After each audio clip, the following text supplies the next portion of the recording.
Hello and welcome to today's podcast episode. My name is Joe Grochowski. I'm a senior wealth advisor here at Vector Wealth Management. And in today's topic for discussion, it's going to be on senior living. And I have the pleasure of being joined by a tremendous guest speaker who not only has firsthand experience working in the senior living space, but also happens to be the creator and executive producer of the television show Inside Senior Living. My guest speaker is Melissa Fritz. Melissa, it's a pleasure to have you. Thank you so much for joining me. Thank you, Joe. I really appreciate this opportunity, and it's going to be really fun to tell you all about this show. Yes, I'm very excited for our conversation today. Now, we're going to discuss a lot of things today, but I think it would be most appropriate to start from the top.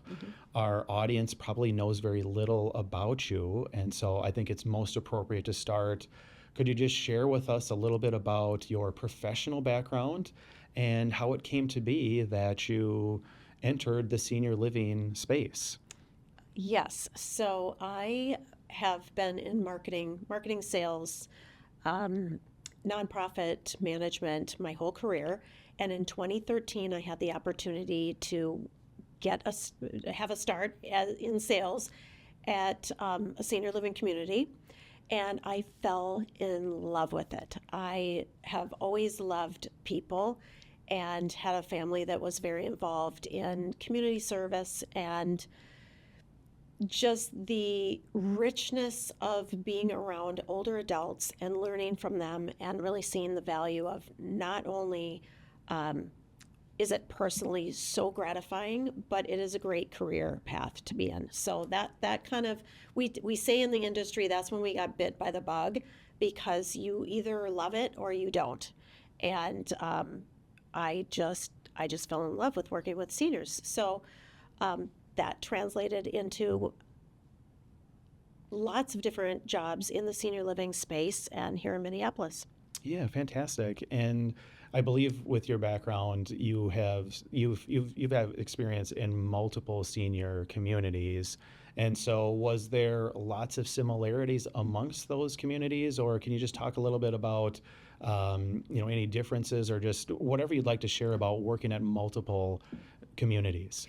Well, first of all, I want to break it down, because one of the things that has become very clear to me, even doing this show, is when I say senior living industry or senior living, a lot of people in the general public, to them, it means different things to different people. Yeah. People over a certain age group, like in their late 70s, when I say senior living, they equate that to nursing home. So what I've learned is senior living is a very broad term for different places that we live as older adults. Senior living can be living in your own home and aging in place. And that's really what one of my goals of the show wasn't to just show people moving into a quote unquote senior living community, like an assisted living or an independent living community. I wanted to show the reality of what most Americans want, and that is to try to age in place for as long as possible. So senior living can be, as far as a move to senior living companies are generally independent 55 plus apartments, independent living, assisted living, which means it's an independent apartment, but you add some type of services to that. And then there's memory care and care suites and transitional care units. So lots of different categories of senior living. Yeah. But that's the whole purpose, is trying to educate the public on what is senior living and what are your choices. Yeah. And so what was the catalyst or the genesis? I mean, obviously you just didn't roll out of bed one morning and just say, you know what, I'm going to produce my own television show. Well, what was the genesis behind the show in your mind? Great question. I was working in a senior living community at the height of the pandemic. And this was when PPE was in very short supply. As a matter of fact, the community that I was working in, as a sales and community relations director, I had never even seen the memory care. That's how short Wow. we were on PPE, that I was actually selling placement into memory care, but I couldn't even go in there because we had to reserve those for the clinical team. But, and then at the same time, my own father started to develop very, very strong signs and was diagnosed with Alzheimer's dementia. So we're running these parallel tracks of me in a building, now really starting to see the devastation that we all heard about as far as isolation for older adults, and how this was affecting families. To actually be a witness to a resident passing away and their family can't be there with them holding their hand. I mean, it's something that to me I will never forget about. So I would go home at night and try to think of ways I could help. Like, how can I help these families know that they're not alone? How can there needs to be more information out there. And what was really apparent to me is in the senior living industry, there are so many organizations and people who have great podcasts, great educational information out there. But what I was seeing over the years, the general public, like, this is how little we know about senior living. And how do they aren't finding it because they don't even know what to Google. Sure. So you can't find the great podcasts or the great resources. So that's where the idea was born. Like, wait a minute. There are how many different types of house hunters shows? Yeah. Why isn't there a house hunter senior living? Because all these aging baby boomers, like we're talking about the aging baby boomers, how come nobody's doing this started, then it spun into, well, you know what? It's the pandemic. There's no place to go. So I started taking documentary filmmaking courses and learning what the process is. And that's really where the idea was born, and this crazy And it sounds like it was a perfect storm for you, just given your background, something that you're already very passionate about, and then, as you pointed out, something very personal to you with your experience with your own father. Yes. And so it's such a relatable topic, despite maybe some misconceptions about senior living. And like you said, most people, when they hear that term, they probably think automatically nursing home. And it's so much more diverse than that. And so so maybe if we segue a little bit more to focusing on the show itself then, so can you give us a little bit of a background about the show? What is the show going to feature? Okay, so the show is an 8-episode docuseries, and it's called a docuseries because it's on PBS. Originally, the thought was that this is going to be a reality show, but reality and documentary are kind of the same thing. So we follow 8 different family scenarios. So an older adult or an older adult couple as they navigate aging. Yeah. And some of the families have done a lot of planning, and they kind of know what they want to do. Other families, not so much. Like, we don't even want to say the words. So it shows, it's a great representation of who we all are, and America and Minnesotans and what's going on. So I think that overall the episodes, in addition to showing different family scenarios, so that in each of these episodes, hopefully all of the viewers will be able to relate to one person in there. Yes. So we show not just the older adult, but their adult children, their grandchildren, and then whatever it is that they're struggling with to remain independent, then I bring in a industry expert. So for example, the University of Minnesota Center for Healthy Aging and Innovation, I bring in, and we interview them, and they speak to as the real experts. I'm not really an expert in gerontology, so it was important to me when I set out to do this to find the best true experts in the field of aging, in the field of falls, in the field of Alzheimer's or dementia. And what's beautiful is we really did. We connected with some of the top industry experts in the state of Minnesota. I'm very excited about that. So viewers are going to see drama and denial and laughter and also at the same time, they're going to learn about real resources that they can tap into when or if the situation arises with their family. Yeah, and the concept for the show, I think, is just absolutely brilliant. It's so relatable. I mean, every family can relate to an aging loved one and just the process that we all go through eventually in life. My own grandparents, on both sides of my family, I've had grandparents that have been in senior communities.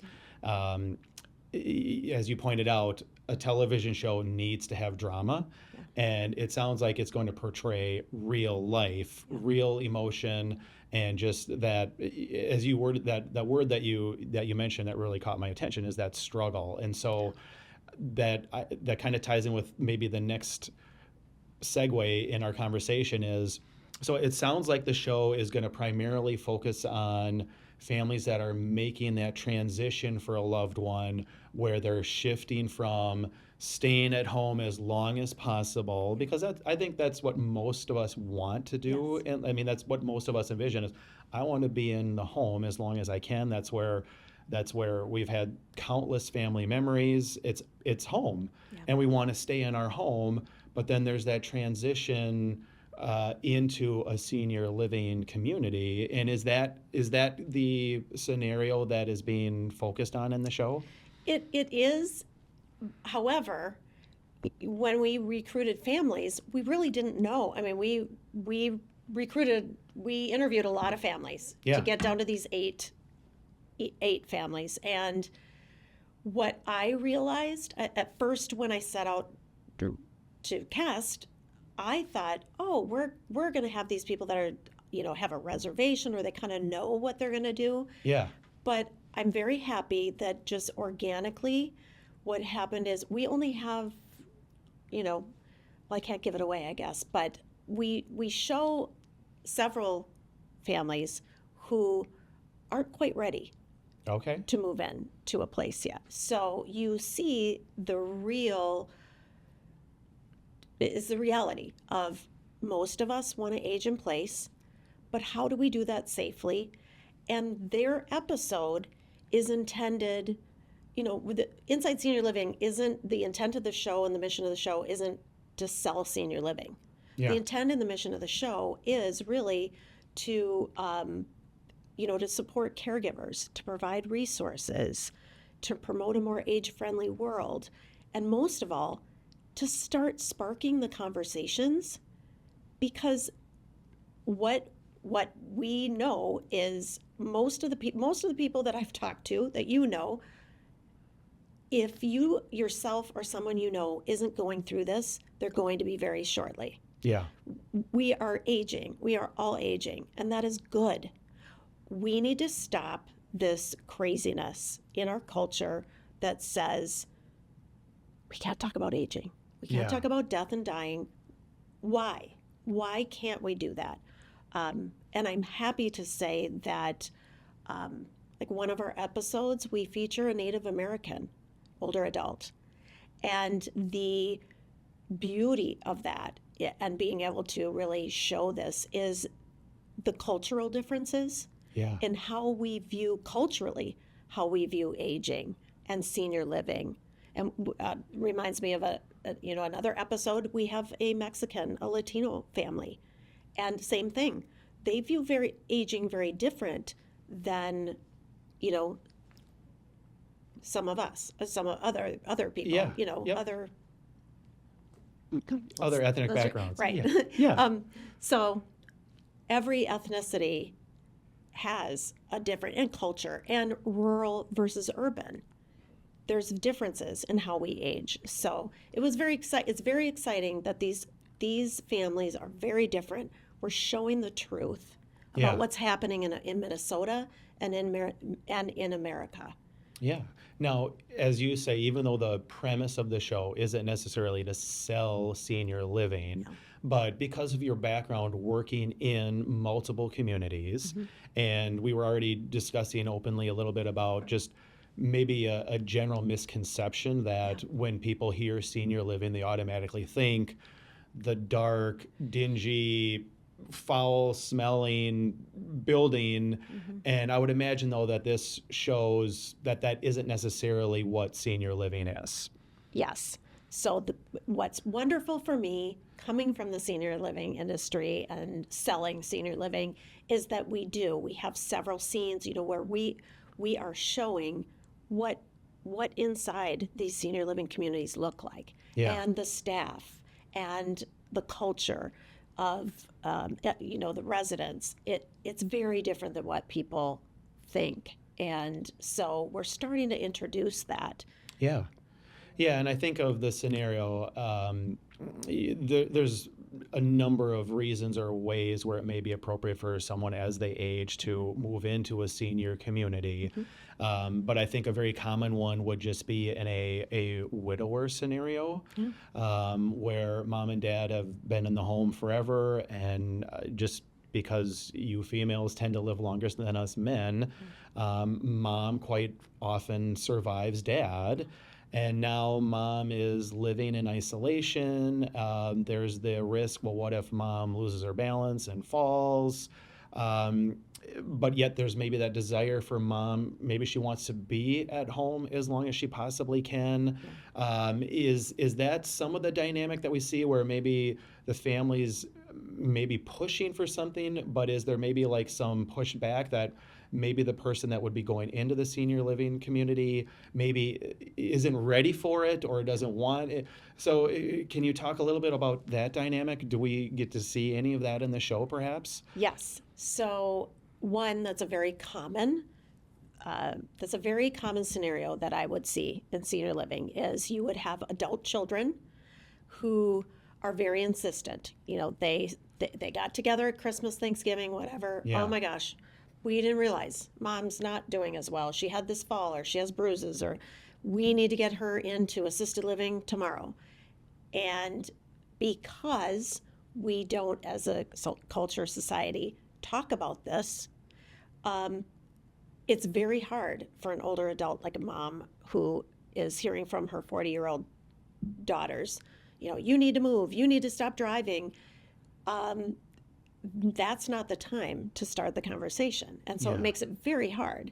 And there is a lot of resistance. And it doesn't mean that they shouldn't move into a senior living community. It means that mental shift in making a change. I mean, change is hard for anybody. Oh, yeah. But as we age, I feel like it's much harder. And so I think that the show does a good job of showing some of these scenarios of adult children maybe having more concerns than the older adult, but what the show tries to provide is, I'm coming in and I'm starting the conversation with them. I'm helping them approach this conversation. I'm asking questions that they need to ask themselves and each other. Yeah. So I think that's a start. Wherever we are, we need to start talking about plans for aging, for end of life, and to make our wishes known. Because the worst scenario that I've seen is when an older adult feels like they have lost control of their own choices. Yeah.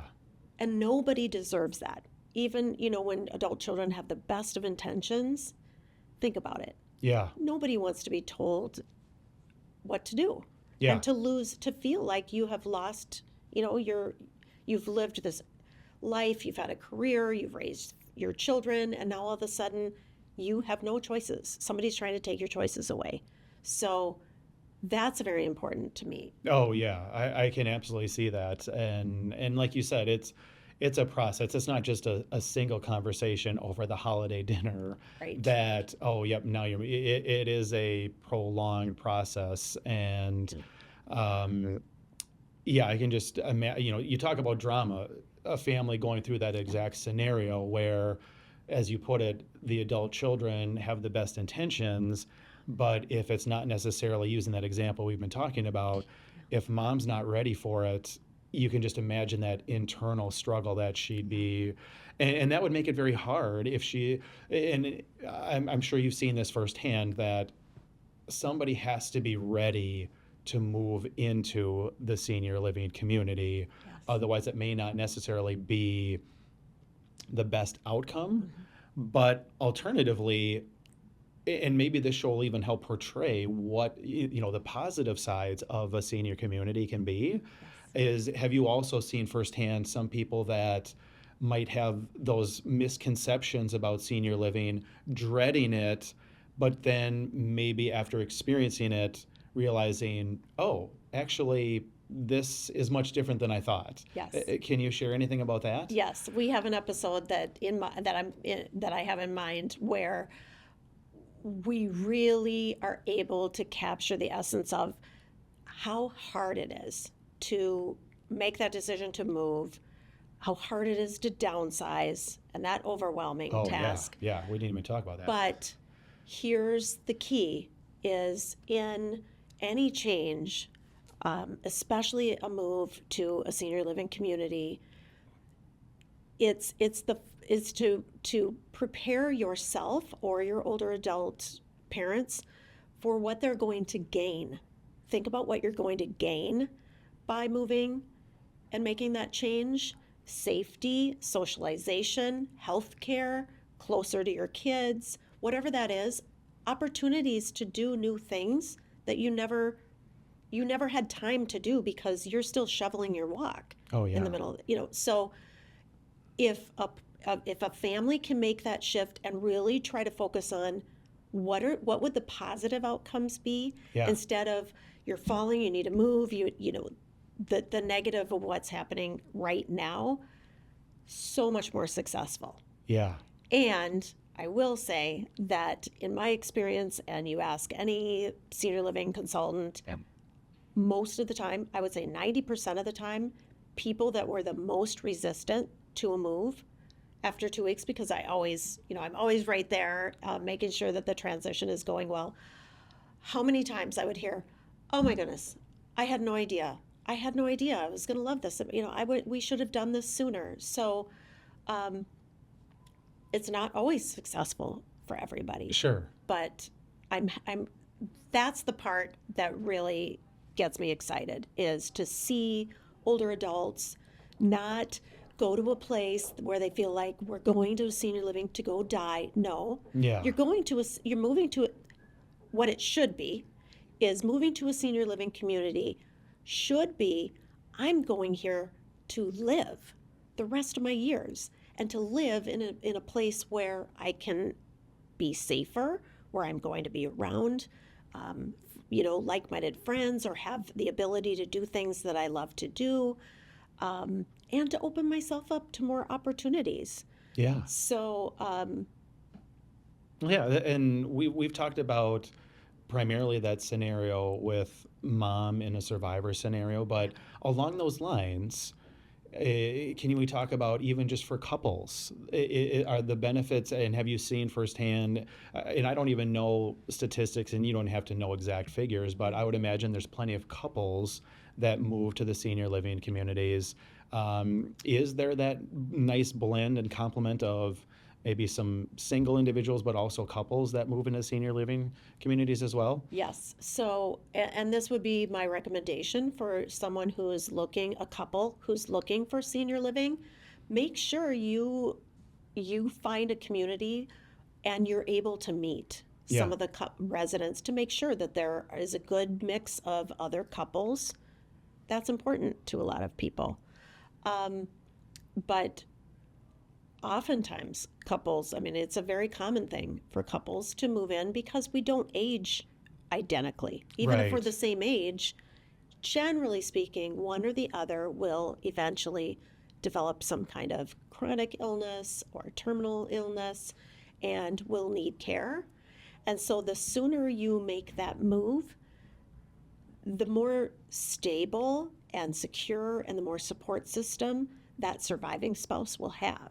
Yeah. So that's something to consider as well. Yeah, absolutely. And just in the time in your career that you've been working firsthand in the communities, and just how things have changed before and after COVID, have the communities themselves, like, are just the types of services or amenities that communities are offering their residents, have you seen kind of a change over the years in the communities themselves in terms of what they can offer their residents? Well, certainly, COVID really, really was a hit for all of us. Yeah. And what was probably one of the biggest factors that I saw as far as what senior living communities could offer is there were no volunteers coming in anymore. The transportation was often an issue. And I am so happy to see all of these things are coming back now. And they're coming back stronger and better than they were before, because I think one of the unintended consequences maybe of the pandemic for senior living communities and companies is that we got a little, we had kind of an aha moment of what our residents really need and what's really important. And we were able to redefine what our priorities were in care. The care isn't just clinical care. Care is social activities. Care is nutrition and culinary services.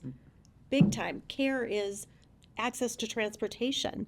So I am really, really excited to see all of these things coming back and stronger. Yeah. And I'm excited too to see that it was during the pandemic that assisted living licensing became mandated in Minnesota. So we now have a lot more checks and balances from a clinical perspective for assisted livings to make sure that assisted living communities are doing what they say they're going to do. Yeah, okay. And so coming back to the show itself then, as you shared, you were going to be featuring, I think you said 8 episodes, and so 8 different families. Now, will there be some, and I don't want you to have to reveal too much, but are you following up throughout the show on the families, or is it just, can you maybe elaborate on that? Are we following along, or is it just one episode kind of features them, and then we just move to the next family? One episode, so each episode really does feature one family. Okay. However, when we filmed their story, it was over a period of 7 months. Oh, wow. So okay, we are seeing, we have a cast member that passes away. Oh, so we're experiencing, the viewers will experience a length of time with each of these, even though each family is highlighted in one episode, in a half an hour episode. So I think you're going to get a good idea. The follow-up that obviously these families have become like my family. I love each one of them, and my intent is to obviously maintain communication with them and to provide updates to the public, to the viewers, because people want to know, I wonder what happened to so-and-so. So we plan to do that through our website and YouTube channel, so that we'll be able to catch up with Jean and Gary. They're our first family. We'll find out what Jean and Gary are up to, like this Thanksgiving. So yeah, fantastic. Well, I'm sold. I mean, it sounds like such an intriguing topic. There's widespread relatability. It has the drama factor. It has so much appeal, and so it's such a tremendous concept. And I'm so excited for the show and for what success it may have. Along those lines, for those that want to tune in, how can they find the show? Okay, so the show premieres this Thanksgiving, November 28th at 7:30 p.m. Central Standard Time on PBS North. So PBS North, because they are my co-production partner and national distribution partner, they have first rights to air the entire season first and exclusively. So if you live in the Duluth Superior area, PBS North, you can also go to their website and see if you're in their viewing area. PBS Passport, it'll be available on their PBS Passport. 8 episodes, prime time Thursday night, 7:30 on PBS North. And then middle to end of January, so after, I would say probably January 23rd or 30th, the rest of the nation, including all of Minnesota, will have the availability to pick up Inside Senior Living on their local PBS station. So we will definitely be letting our followers know what's happening and when it's going to hit the airwaves nationwide. Oh, fantastic. And is there any additional resources about the show? Like, can resources be found on a website, for instance? Yes. So we have a website right now, InsideSeniorLiving.tv. So it's all spelled out. And what we are in the process of doing is launching a new website that is not so much about the TV show. InsideSeniorLiving.tv 2.0 will be a resource website. So viewers of the program will be able to go and search. They'll be able to search resources and information in their area. So they can type in a keyword, a category, or just their area. And so that should be launching very soon. Oh, fantastic. Very exciting, tremendous resources. So, Melissa, obviously, when people tune in and get to see the premiere, we're going to see the final finished product. But obviously, from start to end, the production of the show, there's been a tremendous effort behind the scenes. And so can you maybe pull back the curtain for our listeners? What was it like producing this show?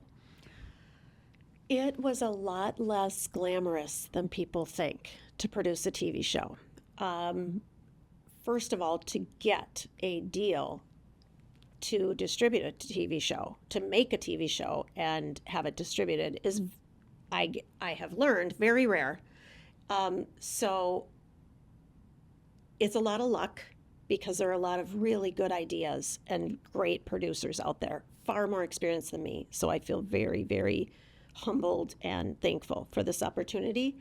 But the process is you have to, the best way to do it is to hire people in the film TV business that know how to put together what's called a sizzle reel, which is basically your trailer.